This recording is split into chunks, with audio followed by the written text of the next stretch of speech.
Selamat datang para pencari info. Di video kali ini, saya akan memberikan 8 rekomendasi anime dengan tema balas dendam atau revenge, versi saya. Jangan lupa untuk like, share dan subscribe agar tidak ketinggalan konten-konten dari kami. Tanpa berlama-lama lagi, mari kita langsung ke videonya. 8. Kill la Kill. Setelah ayahnya dibunuh, Ryuko Matoi mengembara untuk mencari sang pembunuh. Mengikuti satu-satunya petunjuknya, separuh dari penemuannya yang hilang, sebilah gunting, dia tiba di Akademi Honnouji, sebuah sekolah menengah yang berbeda dari yang lain. Akademi ini diperintah oleh ketua OSIS yang berhati dingin, Satsuki Kiryuin, bersama dengan bawahannya yang kuat, Elite Four. Dalam hierarki sekolah yang sangat kompetitif, Satsuki menganugerahkan kepada mereka yang berada di puncak, pakaian khusus yang disebut dengan seragam Goku, yang memberikan pemakainya kemampuan super yang unik. Benar-benar dikalahkan dalam pertarungan melawan salah satu siswa berseragam, Ryuko pulang ke rumahnya yang hancur di mana dia menemukan Senketsu, atau bisa disebut dengan pakaian dewa yang langka dan hidup. Setelah bersentuhan dengan darah Ryuko, Senketsu terbangun, menempel padanya dan memberinya kekuatan yang sangat besar.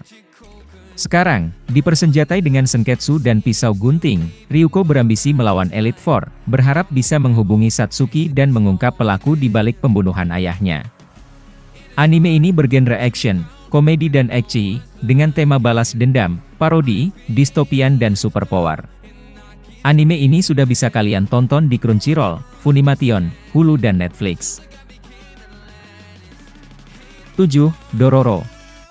Tanah milik seorang samurai yang serakah Daigo Kagemitsu sedang sekarat, dan dia akan melakukan apa saja demi kekuasaan, bahkan meninggalkan Buddha dan membuat perjanjian dengan iblis. Doanya dijawab oleh 12 setan yang memberinya kekuatan yang dia inginkan dengan membantu pertumbuhan tanahnya, namun mereka meminta bayaran yang mahal. Ketika putra pertama Kagemitsu lahir, anak laki-laki tersebut tidak memiliki anggota tubuh, hidung, mata, telinga, atau bahkan kulit. Namun, dia masih tetap hidup. Anak ini dibuang ke sungai dan dilupakan. Tapi untungnya, dia diselamatkan oleh seorang dukun yang memberinya prostetik dan senjata, memungkinkan dia untuk bertahan hidup dan mengurus dirinya sendiri.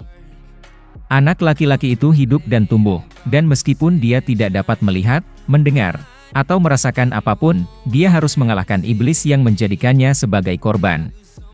Dengan kematian masing-masing iblis, dia mendapatkan kembali bagian indera atau anggota tubuhnya yang menjadi korban. Selama bertahun-tahun dia mengembara sendirian, hingga suatu hari seorang anak yatim piatu, Dororo, berteman dengannya.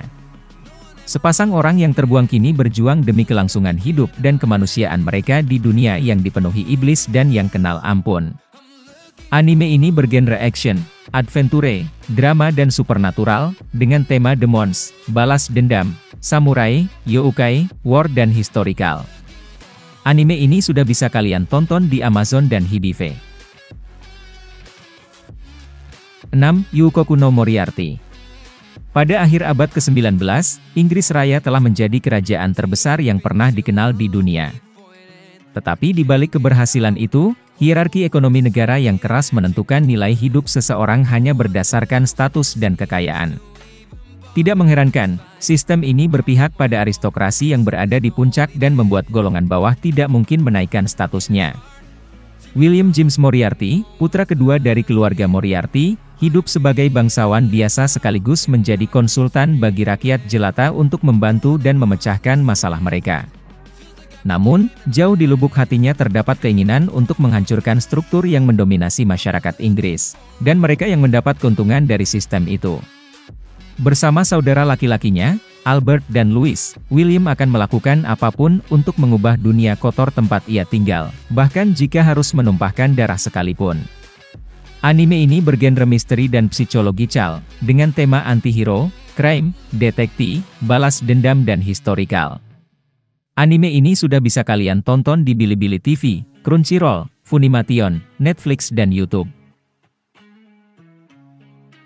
5. Code Geass, Hangyaku no Lelouch. Pada tahun 2010, Kekaisaran Suci Britania memperkuat dirinya sebagai negara militer yang dominan, dimulai dengan penaklukan Jepang. Berganti nama menjadi Area 11 setelah kekalahan Jepang, Jepang telah menyaksikan perlawanan yang signifikan terhadap para tiran ini dalam upaya untuk mendapatkan kembali kemerdekaan. Lelouch Lamperouge, seorang pelajar Britania, sayangnya terjebak dalam baku tembak antara angkatan bersenjata Britania dan pemberontak Area 11. Dia mampu melarikan diri, berkat kemunculan seorang gadis misterius bernama Cece, yang menganugerahkan kepada Lelouch sebuah geas, sebuah kekuatan raja. Menyadari potensi besar dari kekuatan geas yang baru ditemukannya, Lelouch memulai perjalanan berbahaya sebagai antihero bertopeng yang dikenal sebagai Zero, memimpin serangan tanpa ampun terhadap Britania untuk membalas dendam untuk selamanya. Anime ini bergenre action, drama, mecha, sci-fi dan thriller, dengan tema antihero, war, military, balas dendam, superpower, politics, terorisme dan distopian.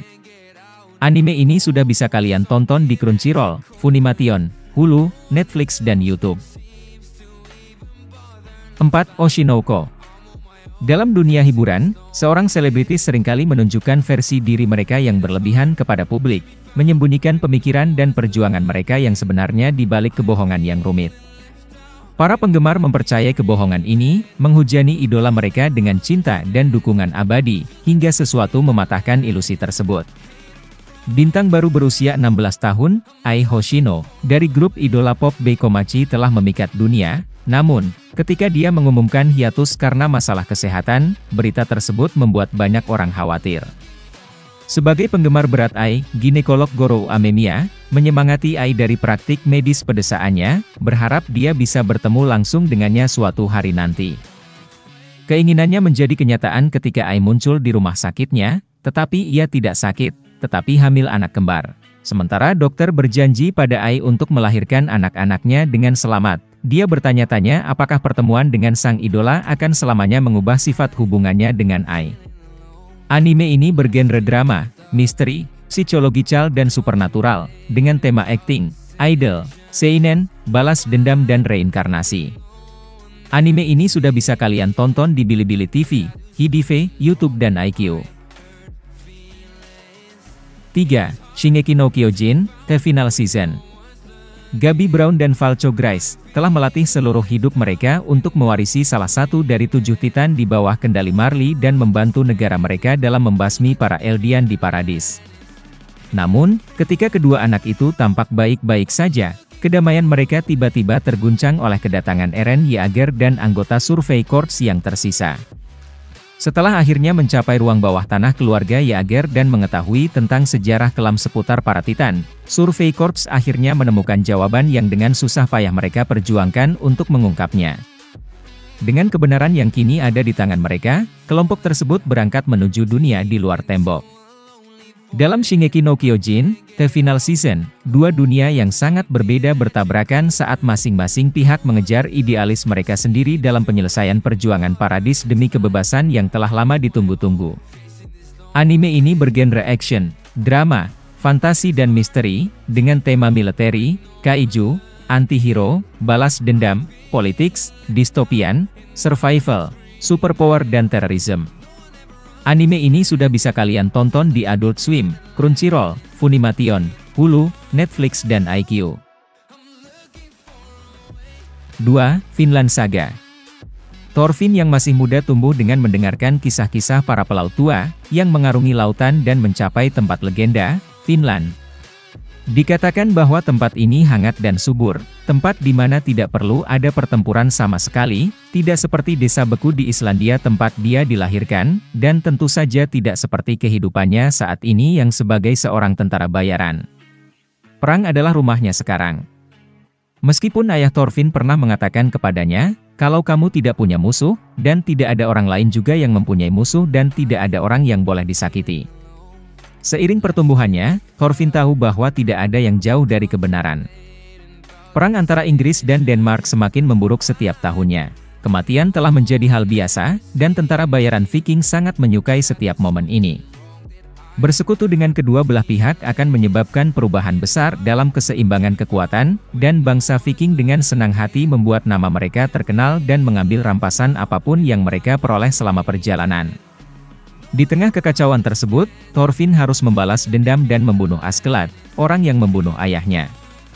Tampaknya, satu-satunya surga bagi kaum Viking adalah era perang dan kematian yang terus berkecamuk.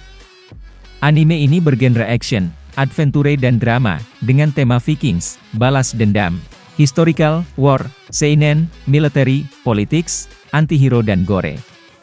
Anime ini sudah bisa kalian tonton di Amazon, Crunchyroll, HiDive, dan Netflix.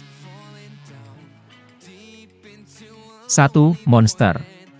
Kenzou Tenma, seorang ahli bedah saraf elit yang baru saja bertunangan dengan putri direktur rumah sakitnya, sedang dalam perjalanan untuk menduduki jabatan di rumah sakit. Hingga suatu malam, sebuah kejadian kecil mengubah hidup Dr. Tenma selamanya. Saat bersiap untuk melakukan operasi pada seseorang, dia mendapat telepon dari direktur rumah sakit yang memintanya untuk mengganti pasien dan sebagai gantinya melakukan operasi otak yang menyelamatkan jiwa pada pemain terkenal. Rekan dokter, tunangan, dan direktur rumah sakit memuji pencapaiannya, namun karena peralihan tersebut, seorang pekerja imigran miskin meninggal, menyebabkan Dr. Tenma mengalami krisis hati nurani. Jadi, ketika situasi serupa muncul, Dr. Tenma tetap pada pendiriannya dan memilih untuk melakukan operasi pada anak laki-laki Johan Liebert, daripada wali kota tersebut. Sayangnya, pilihan ini membawa konsekuensi serius bagi Dr. Tenma, salah satunya adalah kehilangan status sosialnya. Namun, dengan kematian misterius direktur dan 2 dokter lainnya, posisi Dr. Tenma dipulihkan. Karena tidak ada bukti untuk menghukumnya, dia dibebaskan dan menduduki posisi direktur rumah sakit. 9 tahun kemudian, ketika Dr. Tenma menyelamatkan nyawa seorang penjahat, masa lalunya kembali menghantuinya sekali lagi, dia berhadapan langsung dengan monster yang dia operasikan, yaitu Johan Liebert. Dia sekarang harus memulai pencarian untuk menebus kerusakan yang disebarkan oleh orang yang dia selamatkan. Anime ini bergenre drama, horor, misteri, psikological dan thriller, dengan tema crime, seinen, detektif, balas dendam dan politics. Anime ini sudah bisa kalian tonton di Amazon, Hulu dan Netflix. Sekian dari video kali ini, semoga kalian bisa menemukan anime balas dendam yang menarik untuk kalian tonton. Jangan lupa untuk like, share dan subscribe agar tidak ketinggalan konten-konten menarik dari kami. Sekian terima kasih sudah menonton dan sampai jumpa di video berikutnya.